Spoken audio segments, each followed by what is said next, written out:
Et J-1 avant l'élection présidentielle en Zambie, les deux favoris sont le président sortant Hakainde Hichilema et l'opposant Brian Mundubile, portrait croisé avec Laure de Matos et Florian Gauthier. Convaincre les indécis dans cette dernière ligne droite. Hakainde Hichilema et son parti, l'UPND, sont donnés favoris du double scrutin présidentiel et législatif de ce jeudi. Malgré tout, le chef de l'État sortant ne ménage pas sa peine et continue de mobiliser ses troupes, vantant son bilan.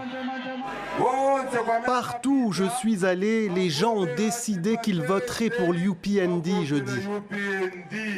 Avez-vous, vous aussi, décidé de voter pour l'UPND?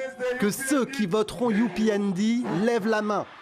C'est le désespoir des Zambiens qui l'a porté une première fois au pouvoir, haut la main, il y a 5 ans. Le pays est alors en défaut de paiement, sa situation économique moribonde et les électeurs accordent leur confiance à Hakainde Hichilema, homme d'affaires accompli, né dans la pauvreté dans le sud de la Zambie et engagé en politique depuis le début des années 2000. Au terme de son mandat, le chef de l'État, 62 ans, a réussi à sortir son pays de la crise de la dette publique, l'a remis sur les rails de la croissance. Mais de nombreux Zambiens se plaignent de ne pas voir d'amélioration concrète dans leur vie de tous les jours.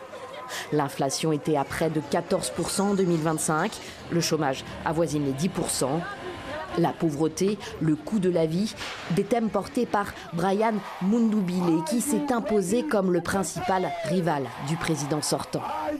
Ancien ministre, député, cet avocat de 55 ans est le candidat d'une coalition de partis d'opposition, la Tonse Alliance, mais il accuse aujourd'hui le pouvoir de l'avoir empêché de faire campagne.